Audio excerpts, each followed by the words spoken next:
नमस्कार, मेरा नाम अनूप नारायण सिंह है और आप आर्यावर्त के डिजिटल न्यूज नेटवर्क को देख रहे हैं। हमारे साथ जो शख्सियत बैठे हुए हैं इनका नाम सुधांशु रंजन है और ये वही सुधांशु रंजन है जिन्हें सारण से पंचायती राज त्रिस्तरीय विधान परिषद सीट से राजद ने अपना उम्मीदवार बनाया था। आमतौर पर राजद के अंदर ब्राह्मण चेहरे में सुधांशु रंजन एक ऐसे युवा तुर्क के नेता हैं जो लालू परिवार के काफी करीबी हैं। इन दिनों सुधांशु रंजन सारण के माझी विधानसभा क्षेत्र में कुछ ज्यादा ही सक्रिय नजर आ रहे हैं।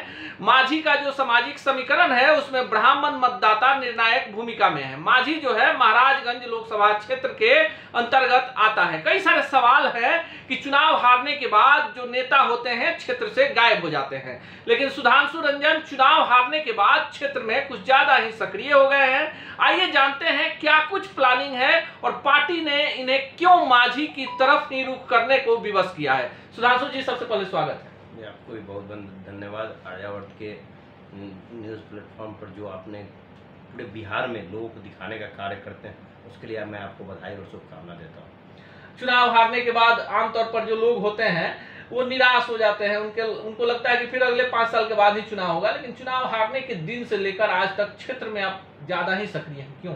देखिए, मेरा जो कार्य करने का शैली है, मैं आदरणीय राष्ट्रीय अध्यक्ष लालू प्रसाद यादव जी को फॉलो करता हूँ, क्योंकि राष्ट्रीय अध्यक्ष जी कभी अब बैठते नहीं हैं। राष्ट्रीय अध्यक्ष जी चुनाव का दिन हो या चुनाव बीतने का दिन हो, वही स्थिति में रहते हैं। जो होने वाला चुनाव हो, वोटिंग हो, वैसा ही दिखते हैं। वो हमेशा जो अपना चुनाव का तैयारी लोगों को करने के लिए कहते हैं, तो कहते हैं कि हमेशा आप पब्लिक के बीच में रहिए, आप जनता के बीच में रहिए, जनता से मिलिए, जनता के कार्यों को करिए, तब जाके आपका लोग आपको जानेंगे, आपको किस नेचर से जानेंगे, आपको हम क्षेत्र में किस आधार पर टिकट देंगे और टिकट देकर भेजने का कार्य करेंगे। जब आप जनता से जुड़ाव रखेंगे, जनता आपको जानेगी।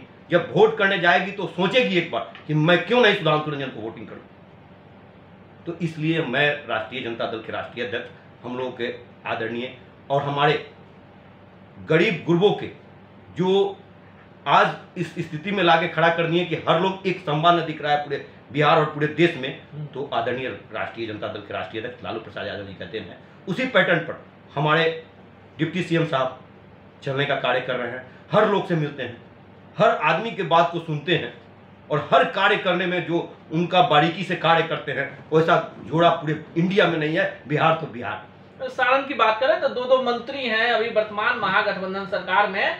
गरखा सुरक्षित से चुनाव जीते हैं सुरेंद्र राम, श्रम मंत्री हैं। मढ़ौरा से जितेंद्र राय कला संस्कृति मंत्री हैं और 12 सीटें आ जाती हैं। महाराजगंज और छपरा की बात करें तो 12 सीटें आ जाती हैं। 12 में से 3 सीटें जो हैं एनडीए के पास है, यानी भाजपा के विधायक हैं, गोरिया कोठी, तरैया और छपरा। बाकी जो सीटें हैं वो महागठबंधन के पास है। ऐसे में सुधांशु रंजन के लिए कहाँ संभावना सबसे ज्यादा बनती है? ये पार्टी के शीर्ष नेतृत्व जो बैठे हुए हैं वो एनालिसिस करते हैं कि मैं किसको कहाँ से लड़ाऊं तो बेटर होगा। मैं सारण के 10 विधानसभा में घूमता हूं, क्योंकि हर पंचायत प्रतिनिधि मेरे परिवार के सदस्य हैं, हर जनता मेरे परिवार के सदस्य हैं। जिनका भी कार्य अगर हमसे होता है और सरकार जब मेरी है, बिहार सरकार जो मेरी है, तो निश्चित रूप में लोग हमसे जुड़ेंगे और जुड़ते हैं तो किसी न किसी इच्छा के तहत जुड़ते हैं। तो हम लोग उस इच्छा पर खड़ा रहते हैं और कार्य करने का प्रयास करते हैं। इसी रूप में हर पंचायत, या सोनपुर का बाबा हरिहरनाथ क्षेत्र हो, या आपको लालापुर का वाढोड़ा स्थान का क्षेत्र हो, चाहे मढ़ौरा का सिलौड़ी शिलानाथ मंदिर के प्रसिद्ध उस क्षेत्र शिलानाथ के प्रांगण का क्षेत्र हो, या जो भी हो, जब बाबा हरिहरनाथ से शुरू करेंगे तो बाबा हरिहरनाथ उस सारण को एक सीमा को बांधे हुए हैं।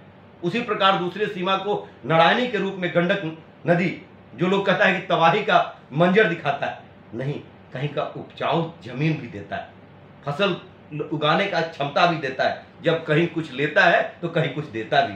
वैसे ही सारण एक ऐसा पृष्ठभूमि है कि एक से एक दिग्गज नेता वहां से अपने आप को स्थापित किए। भविष्य में देखा जाए तो एक बार इमरजेंसी लगाने वाला अगर कोई था इस पूरे इंडिया में, तो हमारे सारण के जयप्रकाश नारायण जी थे। जयप्रकाश नारायण जी ने साबित किया था पूरे भारतवर्ष में कि सारण एक ऐसा पृष्ठभूमि है और एक ऐसा धरती है कि पूरे इंडिया में अपने नाम को रोशन कर सकता है।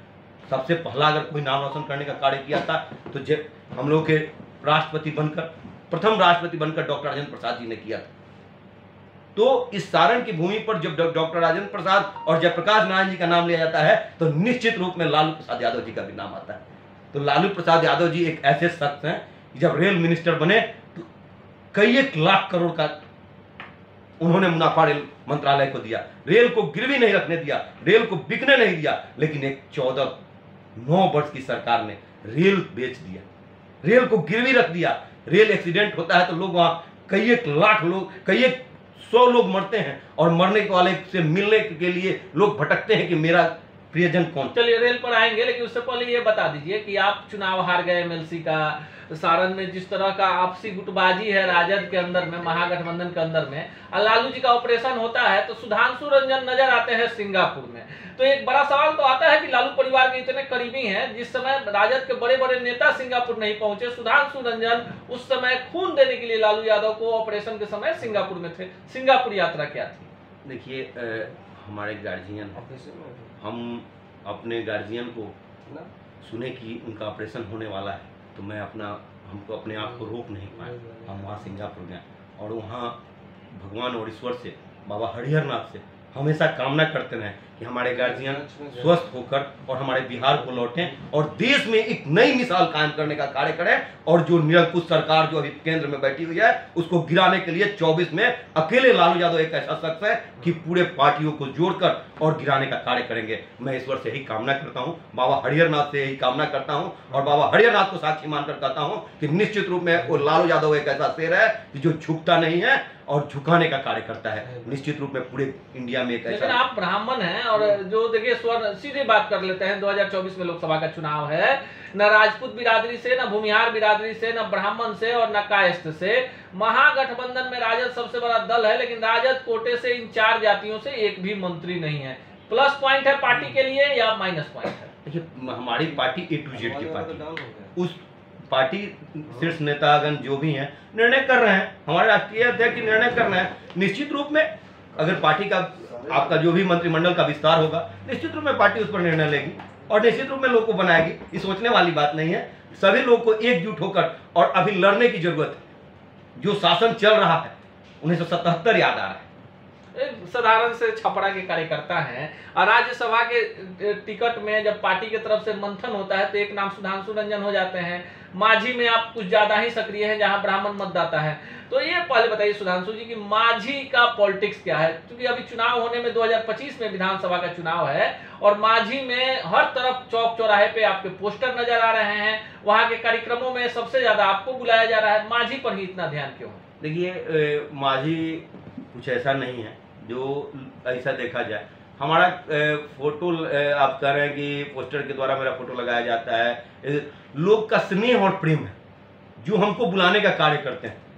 और एक जगह नहीं, सारण, अभी आप सारण के चारों तरफ जो इंटरव्यू और जो भी किसी से मिलने का कार्य करेंगे तो लोग कहेगा कि सुधांशु रंजन एक ऐसा नेता है कि उसको एक कॉल कर दीजिए, वो चाहे छठियार हो और चाहे कथा पूजा हो, सारण के किसी कोना में, वो सोनपुर हो, दिघवाड़ा हो, मकेर हो, और चाहे बनियापुर हो, चाहे मसरक हो, चाहे आपका दूर दराज पानापुर, सबसे हम लोग का लास्ट सीमा माना जाता है गोपालगंज का पानापुर हो, तो कहीं सुधांशु रंजन हर जगह मिलते हैं।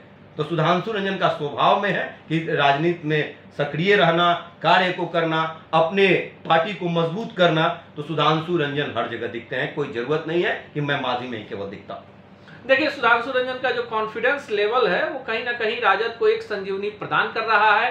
सारण प्रमंडल में सुधांशु रंजन और टूना जी पांडे दो बड़े ऐसे शख्सियत हैं जो ब्राह्मण पॉलिटिक्स को थामे हुए हैं। उत्तर बिहार में भी बात करें तो राजद के पास कोई बड़ा ब्राह्मण चेहरा नहीं है। ऐसे में अब संभावनाएं जो है राजद के पाले में है कि बिहार विधानसभा का जब 2025 में चुनाव होगा तो सुधांशु रंजन सारण की किस सीट से लड़ेंगे, पर माझी में जिस तरह से इनकी सक्रियता है और पार्टी के प्रति जिस तरह से वफादारी है और पार्टी के सदस्यता अभियान में जिस तरह से इन्होंने सारण में एक रिकॉर्ड कायम किया है, जाहिर सी बात है कि आने वाले समय में पार्टी इसका फलाफल सुधांशु रंजन को जरूर देगा।